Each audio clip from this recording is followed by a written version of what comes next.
राग सागर गुरुवर मैं तेरा हो गया। और दीप प्रज्वलन करके आज के इस पावन प्रांगण को ज्ञानमय ज्योतिर जगाकर ज्योतिर्मय बनाएंगे आदरणीय श्रद्धेय भैया जी और सभी साथीगण आए। अंतर ज्ञान की और ज्योति सुनो जला। सुनो सुनो पाद प्रक्षालन वाले भी मंच पर आ जाए। पाद प्रक्षालन करता जिन्होंने सौभाग्य आइएगा प्राप्त किया है, अध्यक्ष आ महोदय जाइए जी, जल्दी से। आप इधर आ जाओ जब तक चरण प्रक्षालन करने की। और शास्त्र भेंट करने वाले भी उनको शास्त्र दे दिया जाए। गुरुवर की चरिया हाय हाय गुरुवर की चरिया, अरे गुरुवर की चरिया। सभी लोग एक बार उच्च ध्वनि में नमोकार मंत्र का उच्चारण कर लेंगे। ओम नमो अरिहंताणम। ओम नमो अरिहंताणम। ओम नमो सिद्धाणम। ओम नमो सिद्धाणम।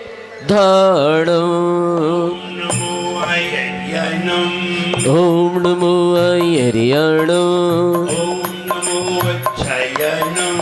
ओम नमो अच्छायाणम। ओम नमो लोय सवताउनम।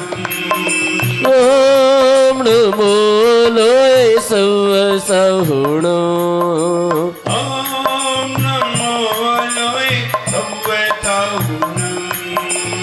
ओम नमो लोय सव सहुणो।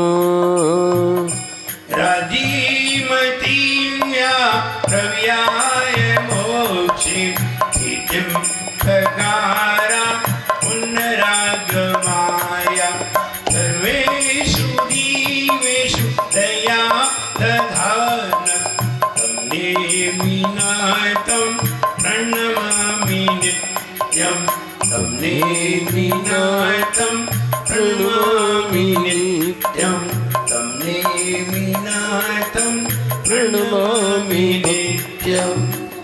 जय एक जना श्री शांतिनाथ भगवान की जय। एक जना श्री नेमिनाथ भगवान की जय। एक जना श्री महावीर भगवान की जय। परम पूज्याचार्य गुरुवर श्री विराट गति गुरुदेव की जय। तुमसे जोर से तो हम ही बोल लेते हैं। परम पूज्य चरणाचार्य विनम्र सागर जी गुरुदेव की, आचार्य संघ की श्री महावीर भगवान की जय। परम पूज्याचार्य गुरुवर श्री विराट गति गुरुदेव की जय। इन समय जैन धर्म की जय। बोले परम पूज्य चरणाचार्य भगवान गुरुवर श्री विनम्र सागर जी गुरुदेव की जय। भव को यहाँ विचारे जो, भव को यहाँ विचारे जो होता है वैरागी वो। भव को यहाँ विचारे जो होता है वैरागी वो।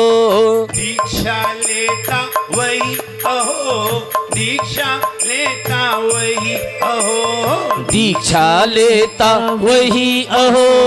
दीक्षा लेता वही अहो। जो संसार बढ़ाता है दल दल में फंस जाता है। जो संसार बढ़ाता है दल दल में फंस जाता है। भव की संतति को, भव की संतति को वैराग्य मिटाए रे। जीवन है पानी की बूंद कब मिट जाए रे। हो जीवन है पानी की बूंद कब मिट जाए रे। होनी अनहोनी हो, होनी अनहोनी कब क्या मिट जाए रे। जीवन है पानी की बूंद कब मिट जाए रे। हो जीवन है पानी की बूंद कब मिट जाए रे। संयम का भाव जहाँ होता धर्म लगाओ वहाँ। हो संयम का भाव जहाँ होता धर्म लगाओ वहाँ। तब होता वैराग्य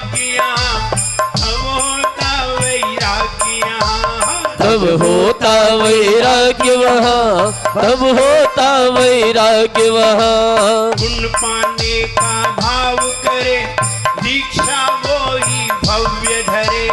गुण आने का भाव करे, दीक्षा वो ही भव्य धरे। भव के दुखों से, ओहो भव के सुखों से, वो ही बच पाए रे। जीवन है पानी की बूंद, कब मिट जाए रे। हो जीवन है पानी की बूंद, कब मिट जाए रे। वैराग्य होने के कई कारण हुआ करते हैं। ये बात अलग है, तीर्थंकरों को किसी को बाल देख करके वैराग्य हुआ, किसी को आकाश में बादलों के मिट जाने पर वैराग्य हुआ, किसी को पशुओं की करुण आवाज देख सुन करके वैराग्य हुआ। किसी भी तीर्थंकर को कोई भी मृत प्राणी दिखाई नहीं दिया, वरना वो भी वैराग्य की लिस्ट में आ जाता, नीलांजना, निमित्त में आ जाता। नीलांजना, नीलांजना, महाराज कह रहे नीलांजना दिखाई दी, कोई आदमी दिखाई नहीं दिया, वो भी मरती दिखाई नहीं दी, वो दूसरी आई तो वो समझ गए कि दूसरी कहां से आ गई। तो कहने का मतलब वैराग्य, कई कारण है वैराग्य के, लेकिन जब ज्ञान की किरण उत्पन्न होती है तो मृत व्यक्ति को देख करके भी वैराग्य हो जाता है, और ज्ञान की किरण जागृत हो जाए तो अच्छे खासे व्यक्तियों को देख करके भी वैराग्य हो जाता है, गृहस्थों को देख करके वैराग्य हो जाता है। हमारे गुरुदेव को किसी गृहस्थ को देख करके वैराग्य हुआ, ना उन्हें बाल देख करके वैराग्य हुआ, ना उन्हें मृत व्यक्ति को देख करके। एक परिवार में आपस में झगड़ा होता था और झगड़े में महिला अलग खाना बनाती थी, आदमी अलग खाना बनाता था, और दोनों एक ही घर में रहते थे। तो आचार्य श्री को यही देख के वैराग्य हो गया। तो वैराग्य के कारण तो हमारे सामने कई होते हैं, लेकिन ज्ञान की किरण नहीं होती। और अगर उन निमित्तों के सामने जिस समय ज्ञान उत्पन्न हो जाए तो वैराग्य तो सबके घर में बैठे हुए हैं, बड़े बड़े हैं वैराग्य, सिर्फ ज्ञान नहीं है। जरा सा भी ज्ञान हो जाए तो व्यक्ति संयम के प्रति लालायित हो जाए।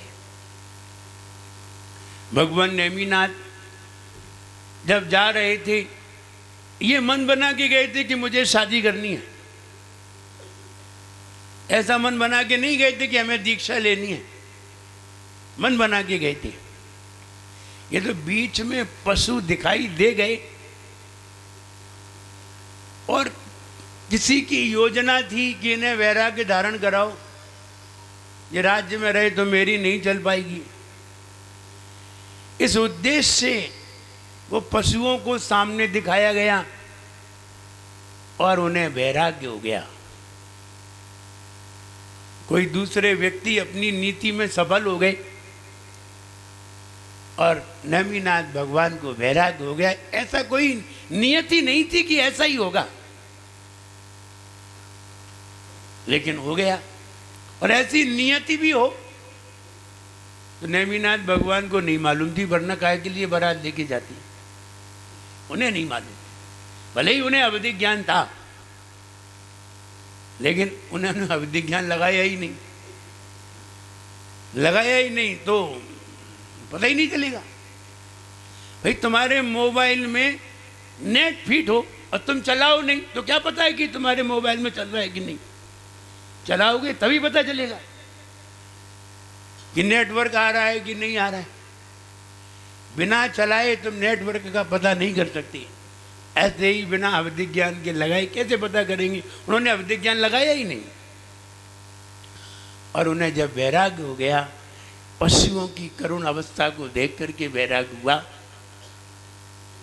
हम लोगों को कई बार पशु दिखाई दे जाते हैं, कितने दुखी पशु दिखाई देते हैं, बहुत दुखी दुखी पशु देखे हैं, लेकिन फिर भी हमें उन्हें देख करके वैराग्य नहीं होता। उसमें तो वो बंधे हुए थे, कोई दुखी नहीं थे, फिर भी वैराग्य हुआ। और वैराग्य होने के बाद वो दीक्षा लेने के लिए तत्पर हो गई। बस यही कहना है, दीक्षा लेने के लिए हमें अपने ज्ञान को ही निकालना पड़ेगा। दीक्षा लेने के लिए किसी का भी ज्ञान काम नहीं करेगा, शास्त्र का ज्ञान भी तुम्हारे काम नहीं आएगा। शास्त्र का ज्ञान तो तब काम आएगा जब तुम्हारे भीतर से ज्ञान के अंकुर फूटेंगे, वरना हमने शास्त्रों को पढ़ने वाले बहुत देखे हैं। शास्त्रों को पढ़ने से अगर वैराग्य हो जाए तो लोग 40-40 साल से शास्त्र पढ़ रहे हैं, वैराग्य का नामो निशान नहीं है, और राग और बढ़ रहा है। पहले 2 मकान थे, अब 4 हैं, और पढ़ते शास्त्रों को हैं। तो बताओ वैराग्य हुआ कि राग हुआ? पहले 1 दुकान थी, अब 2 दुकानें हैं, और शास्त्र रोज पढ़ते हैं। शास्त्रों को पढ़ने से नहीं, शास्त्रों की बात समझने से वैराग्य होता है, पढ़ने से नहीं। भगवान को शास्त्र पढ़ने की जरूरत नहीं है, उन्हें तो सिर्फ समझने की जरूरत है, और वो समझते हैं। और जैसे ही उन्होंने समझा तो गिरनार पर्वत पर चढ़ करके उन्होंने दीक्षा धारण कर ली। बेचारी राजुल दुखी थी, और राजुल सोच रही थी भगवान आते होंगे। तब राजुल ने भी विचार किया कि मैं भी दीक्षा धारण करूंगी। और विचार करिए, भगवान नेमिनाथ ने दीक्षा ली, राजुल का भी विचार बना, और अगर नेमिनाथ का संयोग न होता तो राजुल का भी विचार नहीं बनता। ये निमित्त संयोग देखिए, और ऐसे संयोग में सही दिशा तो यही है कि व्यक्ति धर्म के रथ पर चढ़े। आपने सारे रथ पर चढ़ के देख लिया, एक रथ और रह गया है, इसी रथ पे और चढ़ जाते तो आनंद आ जाता। कितने सारे रथ चढ़ लिए आपने, कितने बार संसार की प्रक्रिया को देख लिया, एक बार वैराग्य की प्रक्रिया को देखा जाए। लोग कहते हैं इसमें बहुत कष्ट है, मेरी समझ में नहीं आता लोग कैसे कहते हैं कि इसमें बहुत कष्ट है, जबकि आप सारे मुनिराजों को देखते हैं, इनके चेहरे पर कष्ट की लकीर दिखाई नहीं देती,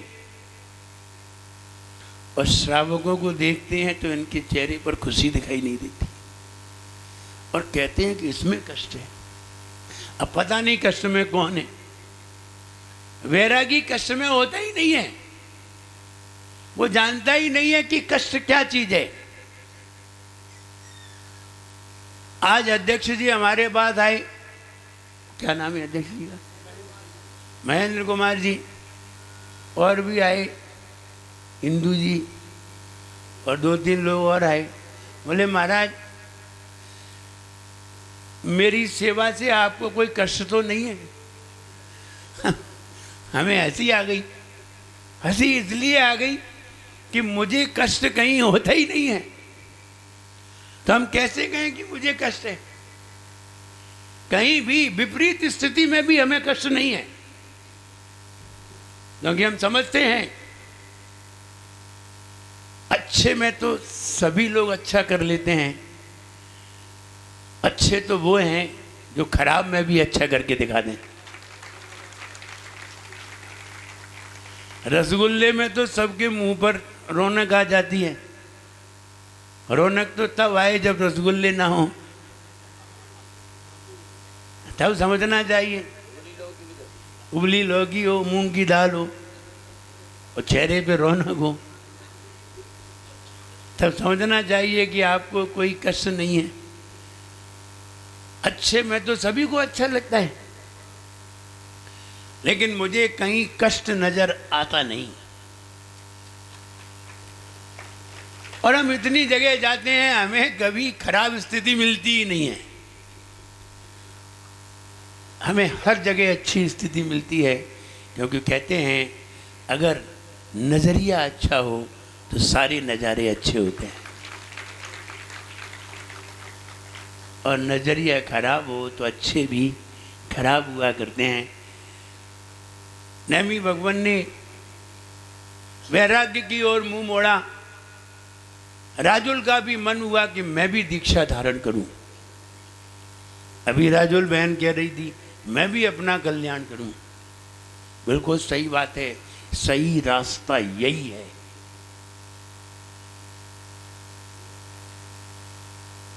भोगियों के पांव पड़ने की अपेक्षा से अच्छा है कि भोगी पांव पड़े, हम भोगियों के पांव न पड़े। योगी कभी किसी के पांव नहीं पड़ता, अब भोगी को सबके ही पांव पड़ने पड़ते हैं, चाहे वो योगी हो और चाहे भोगी हो।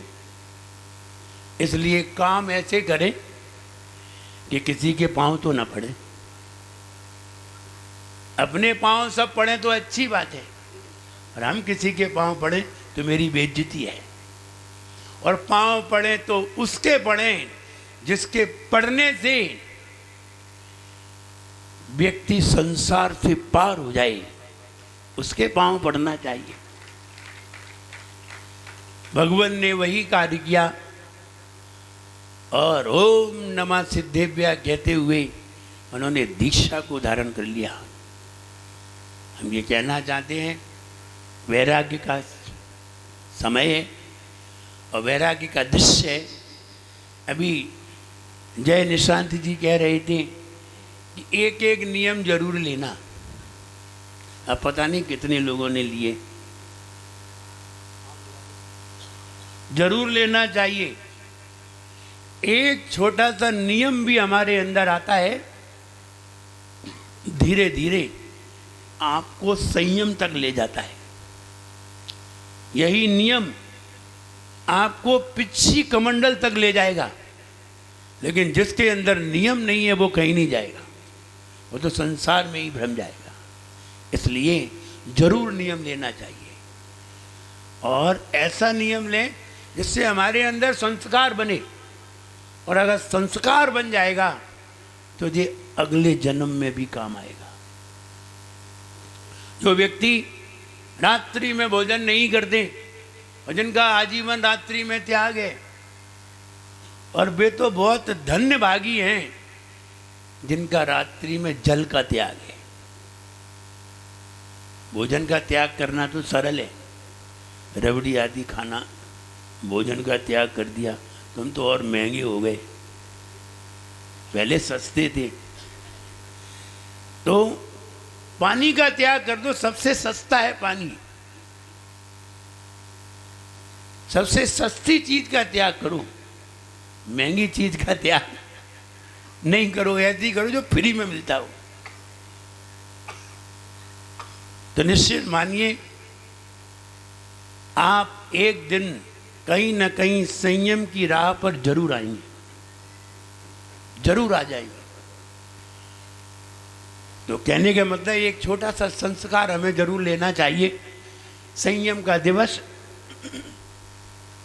एक छोटा सा भी नियम हमारे जीवन में बहुत कार्यकर होता है। राजुल ने भी विचार बनाया संयम का, और नेमिनाथ भगवान ने भी विचार बनाया। ये दोनों के विचार देख करके न जाने कितने लोगों के मन में विचार आए होंगे कि हम भी संयम को धारण करें, हम भी वो दीक्षा कल्याणक देखने के लिए आए हैं, और हम भी वो दीक्षा कल्याणक देख करके ये विचार बनाएंगे, भगवान मेरे अंदर भी वो संयम आई। संयम ही व्यक्ति को भव से तिराने में कारण है, वरना कोई कारण नहीं है। कैसे भी आए उस संयम को हम भी प्राप्त करें। हम ये कहना चाहते हैं, उस संयम दिवस पर अपने जीवन में एक छोटा सा नियम जरूर रखें, और अगर बहुत बड़े नियम ना रखें तो छोटे से नियम अभी बताया, रात्रि में भोजन का त्याग बता रहे थे, 1 महीने का त्याग।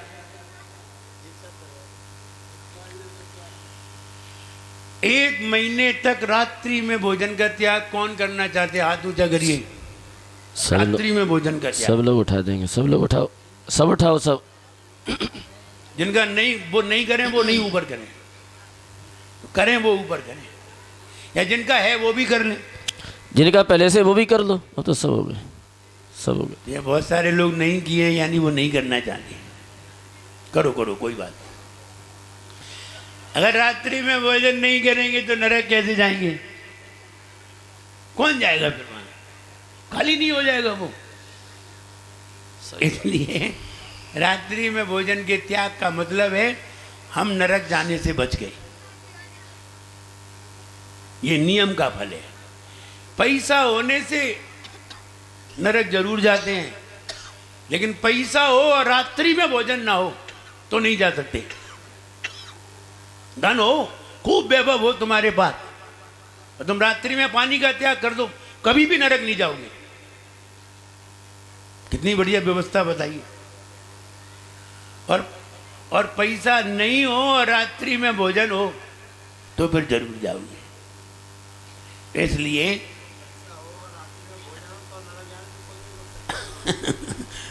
वो कह रहे पैसा भी हो और रात्रि में भोजन भी हो, खुद भी खाएं, दूसरों को भी खिलाएं, तो बिल्कुल फिर तो पक्के में जाना है।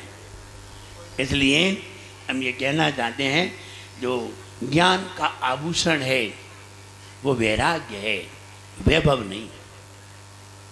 वैभव कितना भी हो, वैभव से ज्ञान नहीं होता, वैराग्य से ज्ञान होता है, ज्ञान से वैराग्य होता है।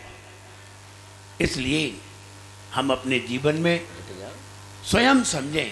कहते हैं ना, आत्मा तो अजर अमर है, हम आयु गिने इस तन की। आत्मा तो अजर अमर है, हम आयु गिने इस तन की। वैसा ही जीवन होता जैसी धारा चिंतन की। वो सबको समझा पाता, वो सबको समझा पाता, जो स्वयं समझ सकता है। संसार में रहकर प्राणी संसार को तज सकता है। जीवन के किसी भी पल में वैराग्य उमड़ सकता है। कभी भी वैराग आ सकता है, किसी भी समय आ सकता है। बस हमारे अंदर ज्ञान की किरण होना चाहिए। भगवान का वैराग्य देख करके हम चाहते हैं आप सभी के अंदर वैराग्य का बीज तो उत्पन्न हो जाए। जब फूटे तब फूटे, लेकिन बीज तो डाला ही जाए। इसलिए हम भगवान का वो दीक्षा कल्याण देखते हैं, और देख करके वैराग्य के भाव अपने जीवन में करें तो हमारा दीक्षा कल्याण देखना भी सफल होगा। सबके लिए मेरा खूब आशीर्वाद है। जय बोलिए परम पूज्य आचार्य गुरुवर श्री विराट सागर जी गुरुदेव की। बोले परम पूज्य आचार्य गुरुवर श्री विनम्र सागर जी गुरुदेव की। देखिए एक बात हम बताएं, अभी ललन में 125 साल के हो जाएंगे, उस दिन दीक्षा ले लेंगे। और सबने हाथ उठा दिए। कौन कौन लेंगे? हाथ उठा दीजिए। कम से कम भावना ही वालो, ले पाओ ना ले पाओ, माले में तुम 125 के नहीं होगे, लेकिन भावना बहाने में कौन से पैसे लग रहे हैं तुम्हारे? ये 125 में लेना है मेहंदी।